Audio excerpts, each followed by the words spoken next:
Previamente en Lámpara de Candidatos. Oye, También pero no, ya dime la sandwicheros. verdad. ¿Sí te dio Rafael Correa un sándwich o no? No, a mí no.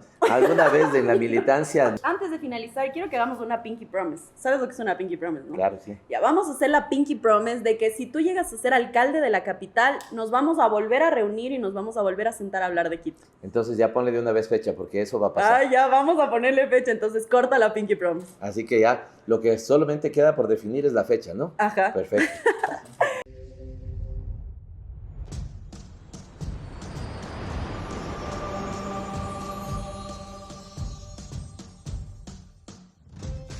Una Pinky Promise es una Pinky Promise y Pavel Muñoz, alcalde electo de la capital, lo sabe. Amigos y amigas de todo el país, gracias por estar en sintonía de Gama Visión. Bienvenidos a Lámpara de Candidatos, este espacio donde conocimos a cada uno de los candidatos a la alcaldía de Quito y le preguntamos un poco de sus propuestas. Y ahora hemos venido a cumplir la promesa que hicimos con Pavel Muñoz. Ahora ya alcalde, Pavel, gracias por estar aquí. Señor alcalde, bienvenido a Lámpara de Candidatos. ¿Cómo fue este día de la victoria? ¿Usted cómo se levantó ese día? Porque yo digo, deben ser muchos los nervios, ¿no? Hacía la expectativa de a ver qué pasa ese día. Hay veces que uno siente lo que puede pasar o lo que va a suceder. Así es. Y yo el tema de esta victoria la sentí siempre desde que aceptamos la candidatura. Luego la ratificación de la aceptación popular, del cariño de la gente, los abrazos, esta pedida de fotos que se convierte tan típica y común en la campaña, ¿no? Que regáleme una foto, que quiero saber que estuvo aquí. Eso me daba muestras de que teníamos la aceptación también. y el respaldo. Pero también la tranquilidad estaba basada en que yo tenía absolutamente claro dos cosas. Número uno, si ganaba como se logró, y esto nuevamente reitero el agradecimiento, me entregaría alma, corazón y vida, y me entregaré alma, corazón y vida para lograr que Quito renazca, que es volver a ser la ciudad más linda del mundo, sobre la base de la mejora de la calidad de vida de las personas que vivimos en Quito. Y si eso no sucedía, tenía claro que seguramente daba un paso al costado de la política. Claro, yo vi una entrevista suya en la que le preguntaban qué pasa si no gana y usted decía, capaz, me voto de las canchas de la política. ¿Realmente Pavel iba a salir de la política si quizás el resultado no era favorable? Sí, porque para mí Quito es una graduación, para mí la administración de Quito es una graduación. La transformación de la vida de quiteñas y quiteñas es una graduación, será una graduación en la política. Por lo tanto, decía yo, si no lo logro, por ejemplo, trabajar en ámbitos técnicos, en varios, hasta llegar a ser ministro de Planificación del país, que es una cosa para mí muy gratificante en lo técnico. Y también había representado por 2 ocasiones a mi provincia y a mi ciudad en la Asamblea Nacional como su asambleísta. Así Así es. que creo que había hecho un recorrido, no el más grande de la política, pero al menos uno que a mí me ha dejado satisfacciones y que ha permitido rendir y cumplir en los espacios en los que he sido elegido. Es decir, luego de esta alcaldía no hay más planes para Pavel. Por ahí ya comentaban Pavel, presidente del Ecuador. ¿Cuál es el plan luego? No, yo creo que pensar una cosa así sería un offside, como se dice en el fútbol, terrible, ¿no? Sería quedarse fuera de juego de manera significativa. Lo que vamos a tener son 4 años de trabajo intenso y esos 4 años, insisto, me entregaré alma, corazón y vida para transformar la vida de quienes vivimos en Quito. Y ese es mi enfoque principal. Así que intenciones al 2025, pensar en otra cosa que no sea trabajar arduamente por la capital, No como otros candidatos que había por ahí. no como otros candidatos, efectivamente. Yo tengo una pregunta alrededor de todo esto. Yo entiendo que la victoria debe ser muy satisfactoria ahora mismo, pero también debe ser satisfactoria por el tema de la revolución ciudadana. Ganó en varias provincias, alcaldías, prefecturas. ¿Cuál es el sentimiento al ver que este ideal que tenían ustedes como revolución ciudadana vuelve como a resurgir, ¿no? ¿Cuál es el sentimiento al respecto? Es la victoria, ¿no? Y estamos muy contentos con esa victoria, que también supone para nosotros un poquito de felicidad, pero mucho de responsabilidad. Siento que las elecciones del 5 de febrero significaron 2 cosas. Del un lado, en la una orilla estuvo, y no hay otra palabra que utilizar, pido disculpas, pero la bronca de la gente con lo que está sucediendo. Y eso se expresó en el no. Estos días hemos tenido en Quito, por ejemplo, nuevamente una situación ya insólita. La gente, si antes tenía miedo porque se podía chocar en las avenidas Simón Bolívar, ahora tiene miedo porque la pueden secuestrar, es una barbaridad. Y el gobierno nacional, dedíquese directamente a trabajar. Veo que quien hace seguridad pasa más tiempo en el Twitter que haciendo el trabajo que le compete, digamos. Esto es inconcebible. Así que ahí estuvo una explicación, la gente muy molesta con lo que está pasando. Y en la otra orilla estuvo la esperanza en los candidatos de la Revolución Ciudadana. porque me parece que la gente lo que está planteándose en su interior es, si antes tuve educación, salud, oportunidades, becas, capacidad de acceder a un crédito para comprarme un departamento, una vivienda, y ahora no tengo nada de eso, quiero y tengo la esperanza de que vuelvan los días en los que gobernó la Revolución Ciudadana, y me parece que ahí está nuestra gran victoria, ¿no? Definitivamente. ¿Y ya Pavel, Rafael Correa ya le llamó a felicitar o todavía no? Claro, como corresponde. Hablamos del mismo día que se daban los resultados, él estaba viendo también con un conjunto de compañeros y estaban pendientes de lo que sucedía en todo el país, así que seguramente ya estuvo conversando el expresidente con muchos de nosotros, y al día siguiente nos hablamos para darnos virtualmente un abrazo fuerte de mucha camaradería. Así es, y es que Rafael en varios casos dice que ha sido el consultor político también, así que por ahí le va a hacer alguna consultita ya en el mandato. Claro, si necesito, por supuesto que sí. Fíjese lo que es tener la posibilidad de consultarle a un expresidente de la República, porque ¿qué es lo que hace? Sobre todo un expresidente con, digamos, el gran reconocimiento de Rafael, ¿no? Así que está bendecido con ese asesor ahorita. Acompañado con acompañado, las bendiciones quedan para otros espacios, no los más religiosos, pero muy bien acompañado de un digamos, líder como Rafael Correa, que nosotros, esa es nuestra fortaleza, ¿no?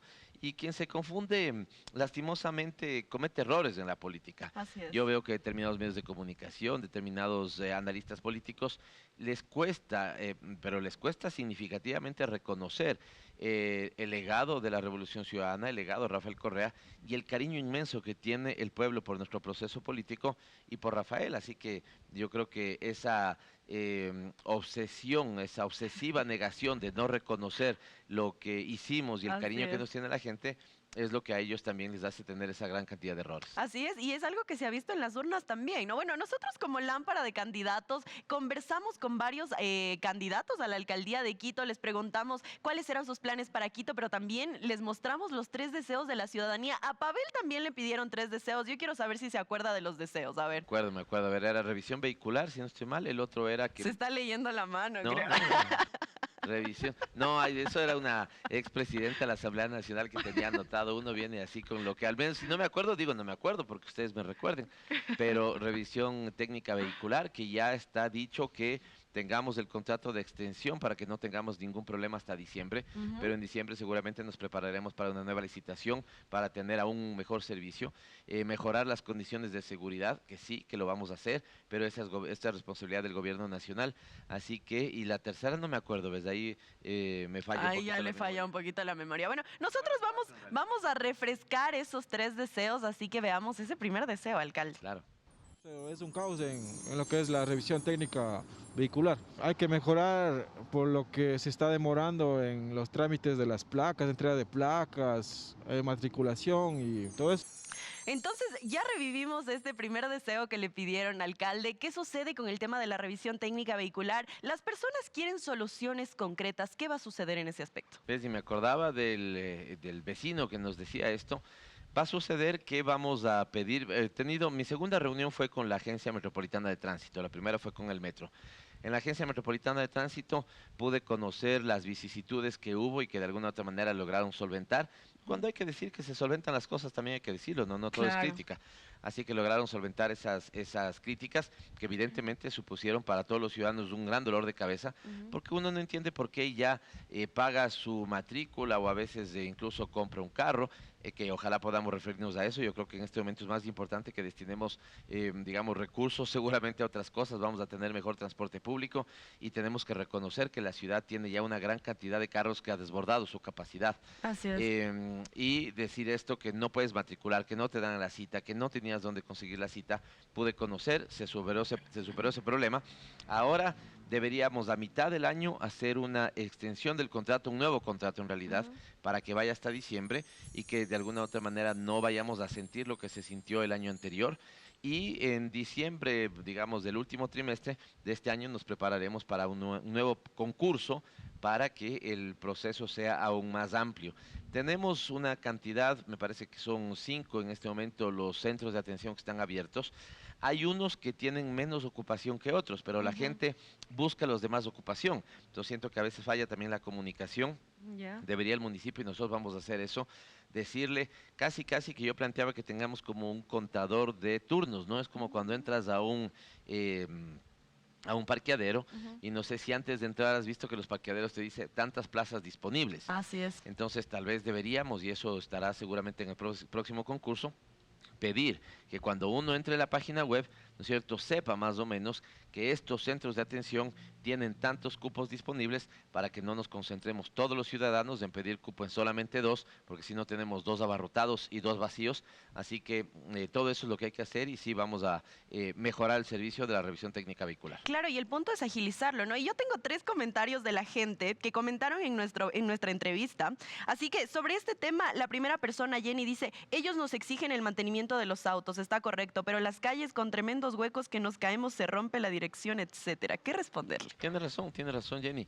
Y claro, lo que también tenemos es una gran cantidad de necesidades y un recurso que no alcanza para todas esas necesidades. Por lo tanto, nos tocará hacer la priorización del caso, ¿no?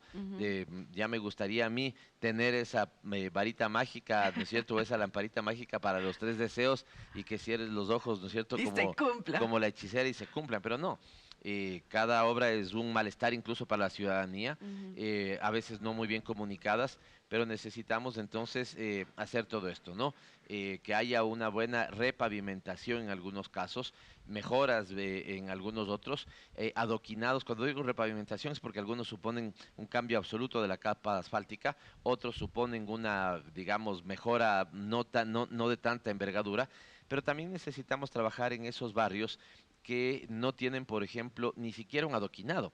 Claro, y eso es terrible, muchos, ¿no? Son calles incluso de tierra que cuando llueve y en estos climas que estamos viviendo la situación es peor, pone en peligro incluso la vida de las personas también. Y claro, muchos dicen, ¿qué va a pasar con estas calles que tienen unos huecos enormes? Uno ya no se puede ni transitar por ahí. ¿Qué pasa? ¿Va a haber quizás una repavimentación completa? ¿Qué va a suceder? Porque lo que criticaban es que ahora los huecos solo les tapan, se vuelve a dañar y otra vez vuelven a taparlos. ¿Qué va a suceder en ese aspecto? Es un problema muy complejo, ¿no? Es un problema muy complejo porque desde el material con el que tenemos, el material con el que disponemos en Quito para hacer repavimentación o bacheo no es necesariamente el mejor, no es de la mejor calidad. Por lo tanto, también tenemos un problema con la vida útil de ese material. Lo segundo es seguramente la falta de recursos para poder intervenir en todos los sitios que es necesario. Y lo tercero creo que es la falta de comunicación. Siento que es un municipio que sí se nota que ahora que yo estoy siguiendo la mayor cantidad de dependencias, espero que ya esté siguiendo a todas, dependencias municipales, a veces se quedan simplemente en el Twitter, tienen poco alcance y creen que ya lo hicieron todo, ¿no? Hay que decirle a la ciudadanía además con semanas de anticipación. Me invento, digamos, el 1 de mayo se va a intervenir en la avenida tal. Y la gente que esta semana cerraron full calles y no sabíamos ni por dónde pasar, sí es verdad. Exactamente, entonces yo digo, y esto también buscaremos mejorar los canales de comunicación a la ciudadanía, pedirles, porque hay mucha reportería ciudadana, digamos, y local, en los canales de televisión, por poner un ejemplo, y pedirles que nos apoyen con eso. Así que tenemos que abordar el problema en su dimensión total, digamos, y esto implica la arista presupuestaria, donde no hay plata para intervenir todas las calles, nos toca priorizar la arista de la comunicación para que la gente sepa dónde se va a estar interviniendo, y la arista de la calidad del trabajo, y un trabajo, quiero que me contesten exactamente por qué sí o por qué no podemos hacer obra en la noche, por decir algo, ¿no? Porque si trabajamos en la noche, molestas menos que en la mañana. Y como tales hay que tener un gobierno sensato que cumpla esos derechos. Así, entonces, Pavel Muñoz es el próximo Mashi de Quito. Mi nombre es, de hecho, como no es común, y creo que es fácil, yo que estudié en colegio de hombres, en el colegio Spellman, solo de hombres, digamos, me refiero a que ahora son mixtos la mayoría de colegios, siempre nos tratamos por el apellido, ¿no? Muñoz, Cervantes, Gómez, lo que fuera, pero a mí siempre me trataron por mi nombre, Pavel, así que eso nada más, Pavel, un vecino más. ¿Nunca ha tenido por ahí algún apodo? Sí, pero no, alguna vez en el gobierno mismo me decían ya le vamos a PowerPoint. PowerPoint. Porque, digamos, trabajaba mucho con PowerPoint en las exposiciones en el gabinete, pero la mayoría de veces Pavel. Ah, ya, muy bien. Entonces vamos a conseguirle, yo me comprometo como Brigitte Mancheno a conseguirle un apodo a Pavel Muñoz. Muy bien, con eso en mente y conversamos un poco de seguridad, vamos a pasar a ese segundo deseo. Hay muchos asaltos, robos en casa, en los buses, demasiado ha crecido en estos últimos años de más. Que controlen, que vean la forma de parar con esto. Conversemos entonces acerca de la seguridad. ¿Cuál es el plan ahora sí como alcalde electo de la capital? Inseguridad, nos quita el sueño la inseguridad y apareció en todos los barrios. De vez me acordaba que era la segunda cosa que nos pidieron aquí, que en realidad, insisto, es lo que nos han pedido en todos los barrios. Dejemos claras algunas cosas. La seguridad es materia de competencia del gobierno nacional, ¿sí? Es una competencia, de hecho, privativa del gobierno nacional, porque claro, no podría cada alcaldía, ¿no es cierto?, tener un cuerpo de seguridad específico. No podríamos tener unos presupuestos que le peleen al presupuesto de la Policía Nacional, por ejemplo. Entonces es competencia del gobierno nacional. Pero nosotros encararemos el problema y colaboraremos para que el gobierno nacional dé mejores resultados de un gobierno que, insisto, no invierte. Si tú no inviertes en materia de seguridad, también lo que puedes tener es las cámaras del ECO 911 que están viendo un robo, pero no tienes a la policía con un patrullero que pueda atender ese robo. Entonces tienes que tener las dos cosas, la tecnología para poder detectar el cometimiento de delitos y la capacidad operativa para poder combatir ese cometimiento. Así que eso es lo que yo había dicho, que vamos a disponer al menos de la totalidad de la tasa de seguridad para que podamos dotar de mejor capacidad logística a la Policía Nacional. ¿Qué significa esto? Y ya se ha empezado a hacer desde ahora, veo con buenos ojos eso, y lo seguiremos nosotros, lo profundizaremos, haremos lo que fue parte de nuestra propuesta de trabajo. Darles, por ejemplo, patrulleros, por ejemplo, motocicletas, por ejemplo, dotación logística a la policía para que puedan atender. Pero lo que más nos compete a nosotros es adecuar el espacio público para que tengamos mejores niveles de seguridad. Estoy pensando en la iluminación, por ponerte un ejemplo. Claro, ¿no? en varios lugares es completamente, no hay iluminación, no hay luz, e incluso aprovechan los ladrones para robar ahí. Claro, porque cuando tienes la oportunidad aumenta el delito. Y entonces si la oportunidad es sitios, digamos, no iluminados, entonces el delito se comete más regularmente ahí o más, digamos, repetidamente en esos sitios. Así que un programa de intervención en los barrios para mejorar la adecuación del espacio público, que tengas las paradas de buses, por ejemplo, adecuadamente iluminadas. Me comentaban, por ejemplo, los chicos de la Universidad Central en un debate que hubo ahí, un conversatorio, que claro, de administración, por ejemplo, salen 10 de la noche y tienen súper oscuro los puntos donde se trasladan a los buses para poder regresar a sus casas. Y claro, entonces ahí tenemos que intervenir con buena adecuación del espacio público. Vamos a tener un programa que se va a llamar Corredores Seguros, y los corredores seguros o senderos seguros, como quiera llamarse, ¿sí? Significarán que en barrios que tengamos más alta delictividad o más alta concurrencia de delito, hagamos una intervención para que el barrio tenga su zona segura, para que la gente pueda transitar con más tranquilidad en esas zonas, ¿no? Hay que mejorar las UPCs, hay que mejorar hay que mantenerlas, hay que readecuarlas, algunas hay que rehabilitarlas, pero es inconcebible. Mira, si una UPC donde tienen que estar policías está desmantelada, ¿ya qué te puedes esperar? Esto significa o que tenemos una policía ineficiente o que tenemos una policía que abandonó su puesto de atención. Y esto entonces significa que el gobierno tiene una responsabilidad y tiene unos atrasos que debe igualarse con Quito como capital de la República para que tengamos eso, ¿no? Mayor seguridad. A propósito del gobierno nacional, ¿cómo va a ser este proceso para trabajar de manera conjunta por Quito? Normal, como cuando uno se pone de acuerdo sobre cosas, trabajará en conjunto, pero también no dudaré, ¿no es cierto?, en hacer defender a la capital cuando tenga desatención, por ejemplo, el gobierno nacional, diciéndole, presidente, ya va 2 fiestas de Quito que se compromete con 140 millones de dólares. Entregue los 140 millones de dólares, haga las obras que no estamos teniendo aquí, dele a la capital de la República los recursos para que podamos llegar con infraestructura a los barrios, para que podamos garantizar derechos, para que podamos disfrutar de esta ciudad. Así que yo he dicho que será 50-50, ¿no? 50% de colaboración y 50% enfática cuando haya cosas que, digamos, reclamar para el bienestar de los quiteños. Es decir, ¿habrá voluntad política para trabajar de la mano con el gobierno nacional? Por supuesto que sí. Digamos, uno tiene que distinguir lo que es, digamos, el debate político, muchas veces la confrontación de ideas en el campo político, con lo que es el trabajo y la representación de una ciudad. Así que si el gobierno hace bien las cosas por Quito, nosotros haremos bien las cosas también por la ciudad.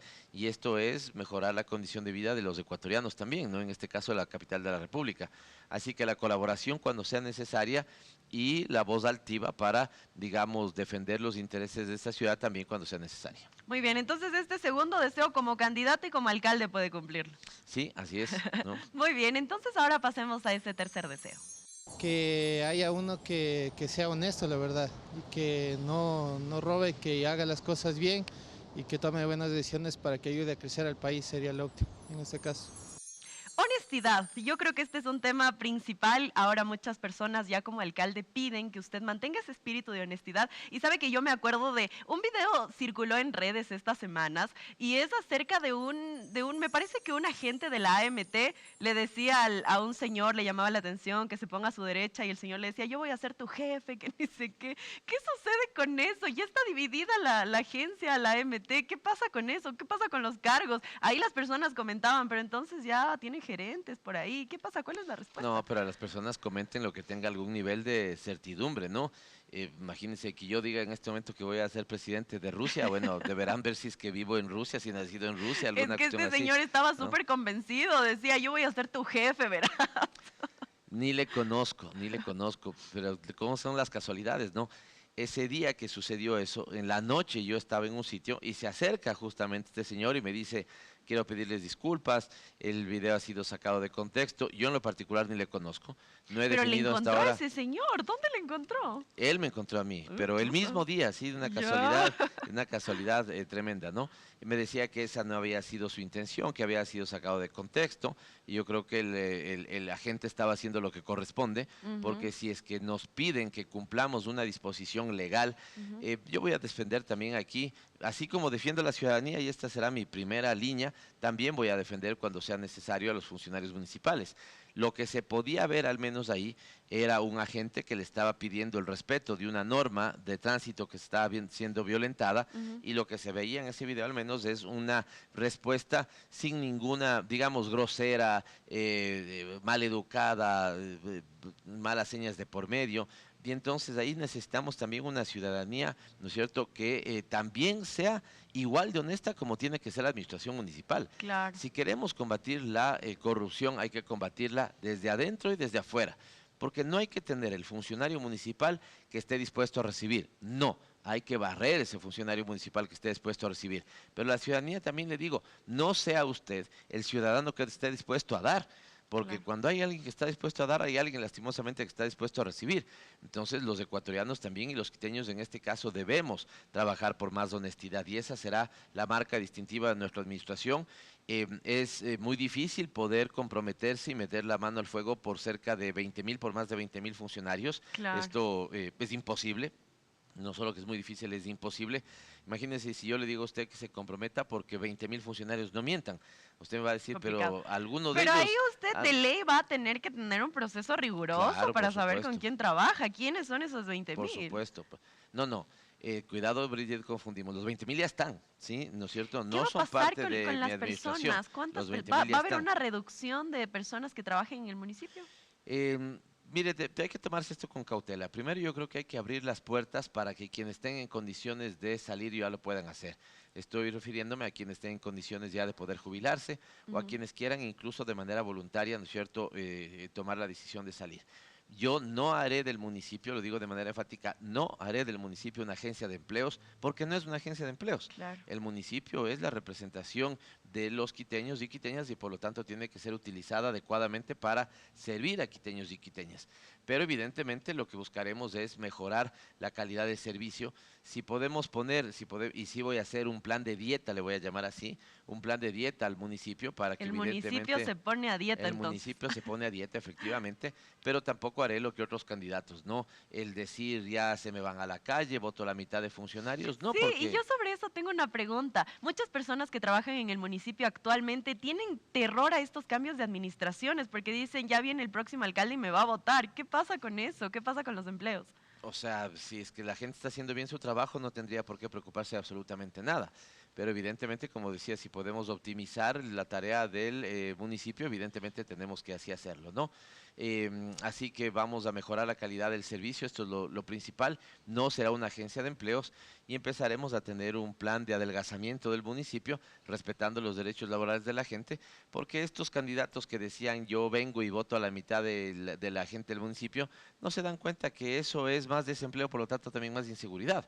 Así que lo que necesitamos también es, así como somos duros a ratos criticando la acción municipal y vamos a trabajar para mejorarla, también tendrán de mi lado alguien que rescate la dignidad del servidor municipal, ¿no es cierto?, para que pueda atendernos también un funcionario bien motivado, seguramente un funcionario que atiende mejor y cumple mejor su responsabilidad, ¿no? ¿Cómo va a ser la selección de estos nuevos trabajadores que se incorporan al municipio? Rigurosa, porque debemos tener perfiles técnicos, perfiles conocedores de sus ámbitos, perfiles honestos, como es parte del compromiso, ¿sí? Así que entre la honestidad primero y la preparación para el cargo segundo es donde trabajaremos y buscaremos tener los mejores hombres y las mejores mujeres para servirle a Quito. Donde más voy a poner esa atención, bueno, en todo lado, ¿no? Pero las secretarías son como las partes emblemáticas, Claro. porque ahí es donde se hace la política pública en materia de seguridad, de movilidad, de educación, de salud, así que ahí buscaremos mujeres y hombres absolutamente competentes, absolutamente comprometidos con la ciudad, que amen a Quito y que sean profundamente honestos. Así es. Ahora quiero que me cuente el chismecito de la transición. ¿Cómo ha estado esa transición con Santiago Guarderas? ¿Cómo le ha ido esas reuniones? Ese acercamiento al municipio, ¿cómo ha estado? Avanza como debe avanzar democráticamente. Hay un municipio que sale y que tiene que entregar información y no tiene que tener egoísmo. Y hay una autoridad que entra, que necesita información, pero tampoco tiene que tener ansiedad. Debemos permitir que la ciudad siga funcionando, que no se paralice, y así hemos dicho que apoyaremos lo que esté funcionando bien, en tarea indagar más los elementos que nos preocupen y evidentemente también seremos firmes y severos en una fiscalización de los temas que no hayan caminado bien o que la ciudadanía mismo quiera fiscalizar. Ahora, ¿cuál es el mensaje a la ciudadanía para que le den ese voto de confianza a Pavel Muñoz? Muchas personas no votaron por usted, pero ¿cuál es el mensaje? Que le den un chance ahí de que pruebe que puede hacer las cosas. ¿Cuál es ese mensaje? A los que votaron por nosotros, muchas gracias. Hemos hecho un compromiso juntos para transformar esta ciudad. A los que no votaron por nosotros, para mí eso es, digamos, secundario. Lo más importante es que en este momento me he encargado para representar a todos los quiteños y a todas las quiteñas. Así es. Voy a trabajar con todos, absolutamente todos los sectores que hacen parte de esta sociedad, de esta linda ciudad, en su vida social, económica, política, gremial, sindical. Así que seré el alcalde de todos y de todas. Y decirles que todos arrimemos el hombro y empujemos el carro en la misma dirección. Quito no da más para improvisación, Así es. Quito no soporta más, digamos, que tengamos desatención de los principales problemas, así que si juntos lo hacemos, si esa fuerza que dijimos está presente en quiteñas y quiteñas, y con esa fuerza puede Quito renacer, imagínense fuerza, más consenso, más voluntad, más compromiso, todos empujando el carro en la misma dirección, ya no solamente que vamos a poder prender el carro, sino que le daremos la velocidad necesaria para poder lograr la felicidad, el bienestar. Pero que no se caiga en los huecos. De que no se caigan los huecos, la felicidad y el bienestar de quiteños y quiteñas. Definitivamente, alcalde. Y antes de finalizar este programa, vamos a hacer una nueva Pinky Promise. Bueno. Porque aquí nos encanta hacer promesas. Vamos a hacer esta Pinky Promise y es que usted se compromete a ponerse la camiseta de Quito y a trabajar por y para los quiteños. Ya esa promesa está cumplida, así que... Así me dijo lo mismo cuando iba a ser ratifico. alcalde. Me dijo, yo voy a ser alcalde, Brigitte, ya está cumplido. Así Ya que esa estamos está con la cumplido. expectativa. El día que recibí los resultados, ya me puse evidentemente Se puso a pensar en nosotros. la camiseta de Quito, primero en Quito, y me tatué, digamos, los colores de esta ciudad en el alma, así que cumplo esa promesa. Muy bien, y también que por ahí sí nos vamos a volver a reunir para conversar de lo que está sucediendo en la municipalidad. Claro que sí. Muy Chévere. bien, entonces cortemos esa Pinky Promise. Así cerramos este Lámpara de Candidatos. Pavel, muchas gracias por estar aquí, por Gracias, sentarse a Brigitte. conversar con nosotros. No, lo mismo a ti, al equipo de trabajo y evidentemente abrazo inmenso a la ciudadanía. Así es, así cerramos Lámpara de Candidatos en esta primera edición, porque con Pavel Muñoz ya alcalde cerramos Lámpara de Candidatos y ahora más adelante vamos a tener capítulos de telenovela aquí por la señal de Gamavisión. Les agradecemos por su gentil sintonía. Chao, chao.